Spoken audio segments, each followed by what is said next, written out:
On est dans le Kitzur Shulchan Aruch Taf Resh Pechet Halacha Zayin Toshav Yerushalayim de Krachim Mukafim Choma, des villes qui sont entourées de murailles.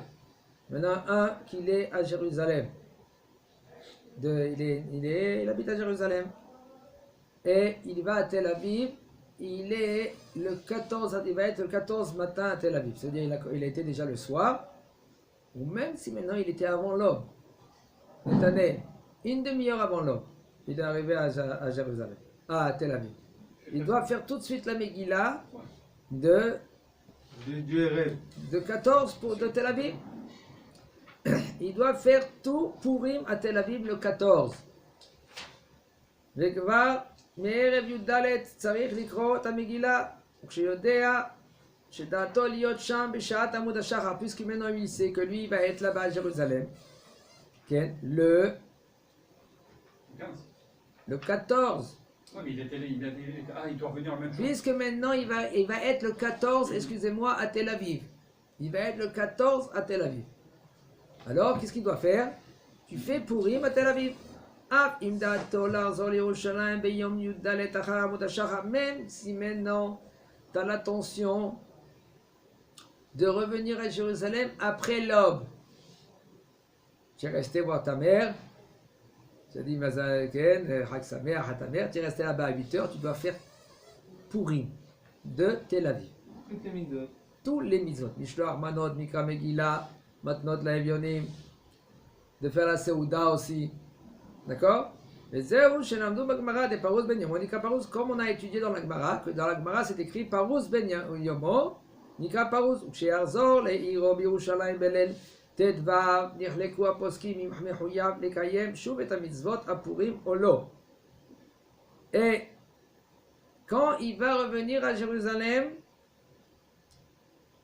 la nuit le soir, du 15, alors il y a un machloket. Est-ce que lui, il est hayab de faire Purim à Jérusalem? Machloket. Il nous dit le Rav le Maaseh, Yeshvolinog, Velashuv, Velachub, et Purim Kechodinea. Selon la halakha, il nous dit le Rav. Maintenant, tu te trouves à Jérusalem le 15. Tu dois faire Purim à Jérusalem aussi. Il y en a des postes qui disent plus que tu es rendu quitte. Mais Hein? Sans les 20 fautes de la Megillah, tout ça, parce qu'il les a déjà faites. Voilà, c'est ça qu'il a dit là-bas. Il va dire Ela she'eno levarech al kirat ha-Megillah belel yom tet vav be'adar. Le Rav dit il est dispensé à faire les brachot. C'est-à-dire qu'il fait tout Purim sans lire les brachot parce qu'il est déjà rendu quitte. Vechen gam nachon shelo yeh shaliat tzibur לקרוא מגילה ברבים ולהוציאה מידי חובה אם נסע לתל אביב לאחר עמוד השחר של יום י"ד אדר אינו נוהג דיני פורים בתל אביב מאחר שמעמוד השחר היה בירושלים. Alors il dit le Rav, et c'est aussi conseillé que lui qui ne sera pas le shaliach tzibur pour lire la Megillah, parce que sauf il ne va pas faire la bracha, il est déjà rendu quitte. Ve'im nasa le Tel Aviv. Et si maintenant il a voyagé à Tel Aviv après l'aube, il doit rien à Tel Aviv. Shel Yom Yudalet Adar, le 14 Adar. Et non Noeg Din Purim be Tel Aviv. Ça veut dire qu'il est arrivé à Tel Aviv après l'aube. Ça veut dire qu'il est parti de Jérusalem. Regardez comment ça s'est passé. Ici, il est parti de Jérusalem à 5h30 du matin. Il est arrivé à Tel Aviv quand? Quand? C'est le matin du 14. Après l'aube. Non, il est venu arriver après l'aube. À Il Tel ne doit Aviv. rien à Tel Aviv. Alors, Il là, doit il à Tel Aviv quelque chose que s'il arrive avant l'aube.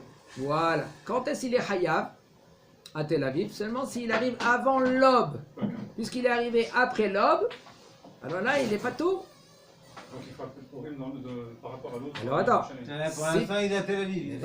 Si maintenant il est à Tel Aviv après l'aube, alors il ne fait pas comme Tel Aviv. Il faut faire très attention de rentrer à Jérusalem avant l'aube du 15. תושב ירושלים שנסע מירושלים לתל אביב ביום י"ד באדר בבוקר, ושהה שם עד יום ט"ו באדר, בשעת עמוד השחר.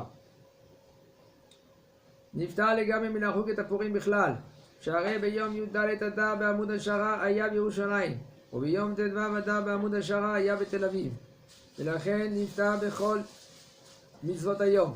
לכן דבר השם עליו להיזהר שלא יעשה כן, שלא יפסיד המצוות העיקרות של פורים בדיעבד שעשה כן. יקרא מגילה ביום ט"ו ולא ברכה, ויאמר ועל הניסים בתפילה ובברכת המזון, וישלח מנות ביום ט"ו באדר. Un homme de Jérusalem, תושב ירושלים, כן, שנסע que lui qu'il est parti de Jérusalem à Tel Aviv. Quand? Le 14 Adar le matin. 8 heures du matin, il est parti à Tel Aviv. Et il est resté là-bas jusqu'à le 15 Adar, après Alot HaShachar. Ça veut dire après l'aube. Si l'aube, le lever du jour, c'est à 5 heures, et bien lui, il est resté là-bas jusqu'à 5h30. Il est dispensé de faire Purim. Il n'y a pas Purim chez lui. Pourquoi? Il est arrivé à Tel Aviv après le Hiyuv, après l'obligation de faire Purim à Tel Aviv. Et maintenant, il est à Tel Aviv après l'obligation de Yerushalayim. C'est pas bon. Parce que sauf, il dit, le 14, il était à Almud HaShachar, il était à Jérusalem. Et maintenant, le 15, il était à l'aube à Tel Aviv. Alors, il a perdu Purim. Pour lui, il n'y a pas Purim. C'est dommage. C'est pour cela qu'un homme que lui, qu'il a une petite réflexion, qui craint Hachem, sauf, fais attention de ne pas faire une bêtise suivante. D'accord? Il faut que lui, qu'il est avant l'aube à Tel Aviv, ou avant l'aube à Jérusalem. Okay. Parce que c'est dommage. Vous savez que Purim, il y a une mitzvah de la Seouda, c'est très immense. La mitzvah de Tzedaka, c'est très grand. On ne peut pas comprendre que Kol apochet yado notnim lo. Celui qui tend la main, même un goy. D'après Rashi, même un goy. Rashi, je crois que Rashi lui-même il dit faire très attention de ne pas donner à un goy comme ça de l'argent. La tzedaka, c'est comme quelqu'un qui jette son argent dans un trou, qu'il est vide. Parce que sauf la tzedaka, il faut faire à un juif. Si maintenant c'est Mishum Eva, il y a un problème. Il ne faut pas que maintenant ils vont te détester. Là, tu lui donnes.